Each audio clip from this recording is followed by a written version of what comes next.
Here at Glenfair Lane for the title matches of today's JBT event, handicap division. It's Ryan Perry taking on Justin Lawrence. Justin looking to break through and join his little brothers as JBT champions. He's got a tough cookie to go through, and Ryan, who's been bowling very well all day long, he was your leader going into our Pick Your Survivor rounds.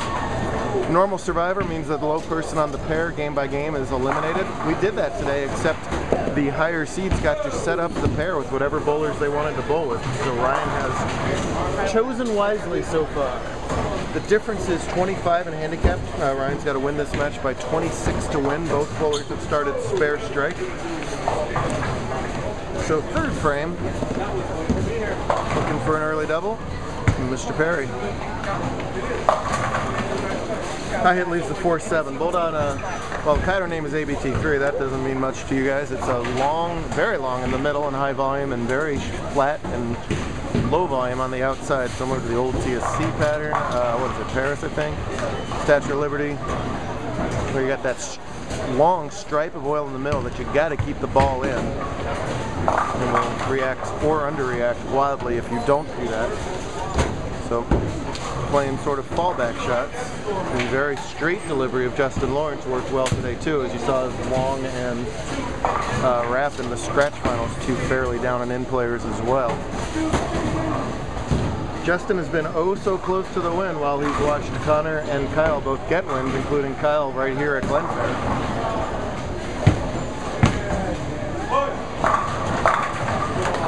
Couple second place finishes, but maybe never closer as he starts off spare with a double, commanding double there. He's using pretty much max ball speed, covering very little boards. Just trying to get that ball to set up in the pocket virtually at the arrows. In fact, if it's not at the pocket by the arrows, it doesn't have much of a chance of either holding or getting back.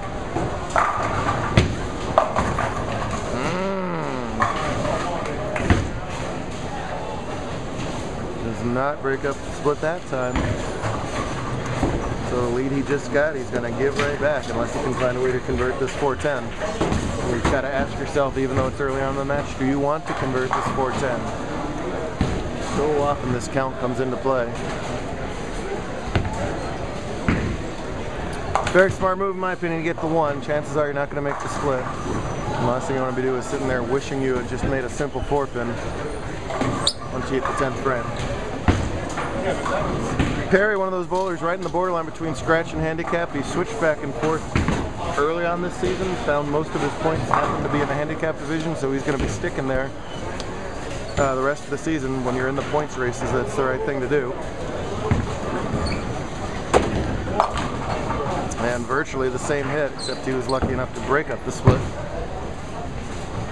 leaving only the much more makeable 4-7. Very good turnout here at Glenfair today. First time in the Valley since our doubles back in December. It's been a little while.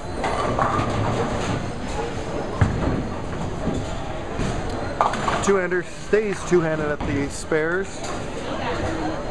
And a routine conversion. Leads by 2, but he's got to win by 26, so still plenty more work to do here as we're starting the 5th frame. Ryan Zent finished in 3rd place today. Kevin Van Gordon won the U17 today with a win over Josh Malloy, so some new names coming up here today. Sierra Chameau won the girls scratch today over Stephanie Tuala.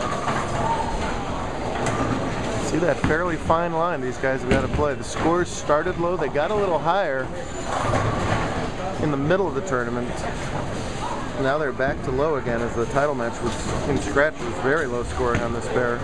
Long coming away with the win. Mama Zent's gonna take her plaque and her coat hanger and my coat and just go on from there.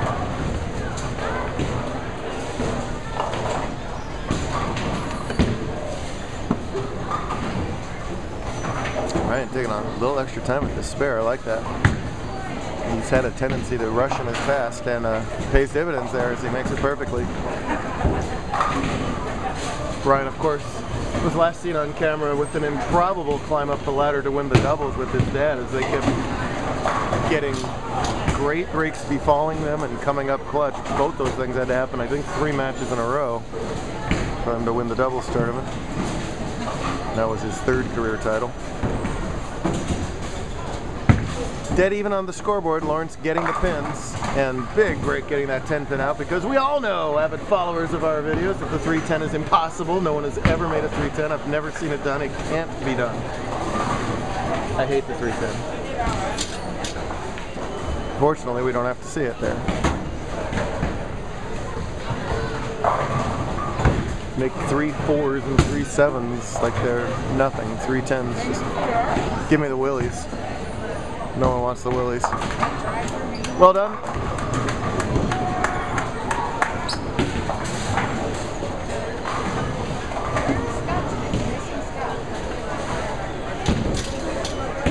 Back here at Glenfair tomorrow for more action. And up to Victorville for a dual Mojave and SoCal event. Had fun there last year for our first visit there, and they get 2 of them this year. He clears those hips so he can just go fall back at it and right in the 1-3 pocket. When it's there for Justin, it's there. That's virtually no choice but to strike.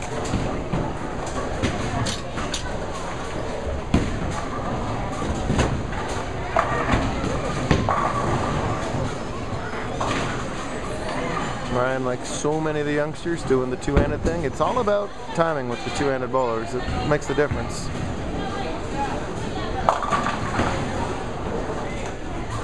He's still fishing around a little bit on this pair. Near the pocket, but not quite zoned in. High the last 2 times on 14. He was light the last time on 13. This was a higher scoring pair earlier. We had some wicked scratch survivor matches. Dean Hall lost with a 230. And there's a big error from Perry. 10 pins are tougher for him because he shoots those two-handed as well. And you couldn't just fling it across the lane today. And then now he falls behind by 12 scratch plus the 25 that he's giving. Trouble time for Ryan. He's wiggled off the hook a couple times in Survivor, as almost everybody has to do to get this far. Light last time in this lane. There he's in. Oh no! There he is in the 1-3 and a solid 8. Rears its ugly, stinking, nasty head.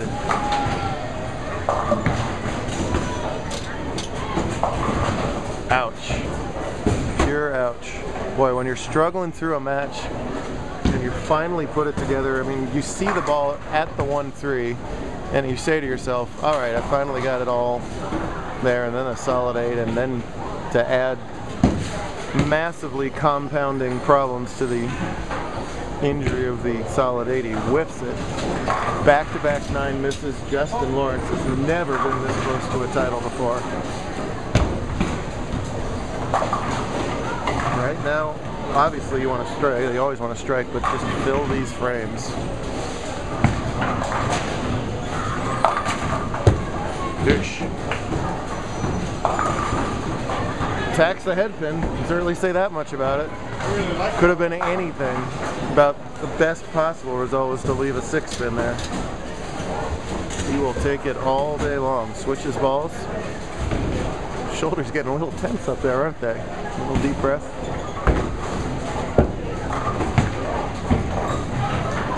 But an excellent job at the 6 spin. All right. In this 4-frame mission of filling frames, he's 25% there. Filling frames should put him in the 190s. The best that Perry can do is 203 striking out. So filling frames is plenty. Can he do it?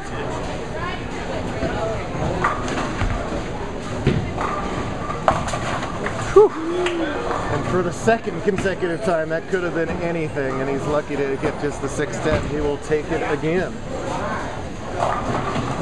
You don't want to miss, you don't want to whiff right. Leave, 210, wash out, any kind of combination. Justin was just about the last bowler here today as he came from school, right? Came from school. He might be the last bowler standing if he can make these spares. He's got it. Connor won his only title a couple of years ago. Kyle with, of course, Desert Open, in addition to some other successes.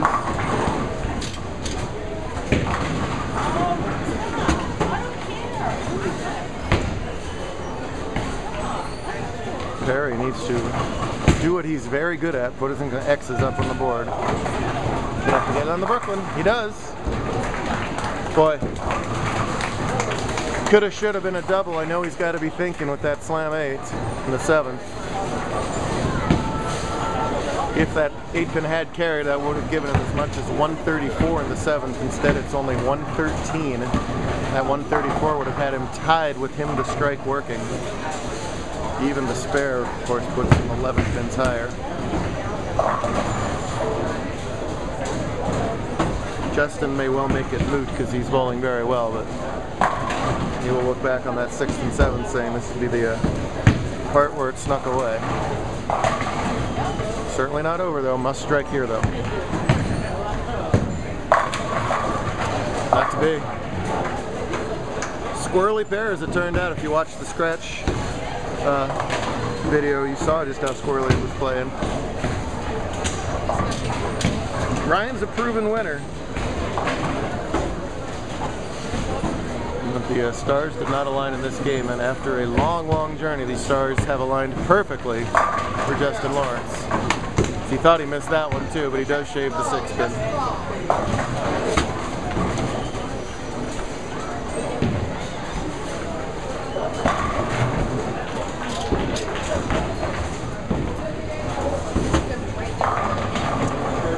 And I don't know if he's like a scoreboard watcher or not, but if he's done some very basic addition, he knows he's got himself a victory lap right now.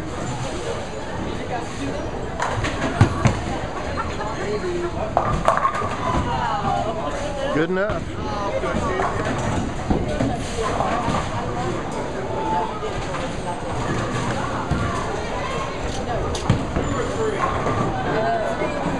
Do you know what I know? Are you thinking what I'm thinking? Who's this, by the way? This is his grandpa. Hello, Grandpa. That's right. That's the only difference between this and every other title match is your presence. There you go. So, I don't know. I'm just saying.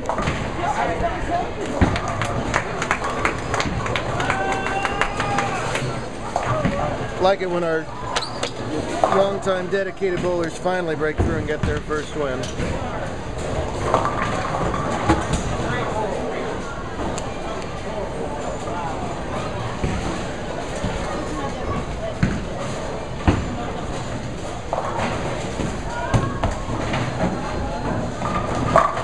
Yes, sir, with authority in the 10th. There's your champ. Zach Long and Justin Lawrence come out on top today. Good stuff here from Glenfair. Thanks to Jason and the crew for hosting us. We'll do it all over again tomorrow. Some endless 10th. Maybe we'll get some wacky finishes on camera then.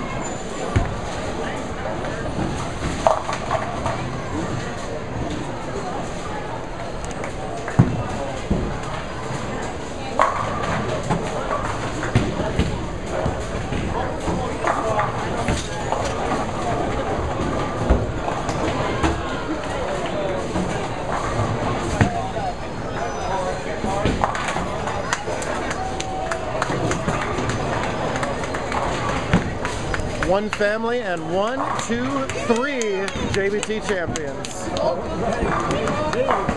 Justin, Kyle, Connor. The Lawrence trifecta. I don't know. Any other 3 sibling titles? 3 sibling teams, like families that have all bowled. We'll have to think about that. I don't know how many else have won 3. Shelby, Riley, Tessa, I don't think ever won. Think about that. Here is a shot of Jared thinking. I know, it hurts so bad. The smoke. Very good. I know this girl. What you hiding back there for? There you go. Excellent effort from Ryan Perry. He'll take a 2nd place. He's in a points race, and that's a very valuable result for him too. Good stuff out of all of our finalists. We will do it again tomorrow.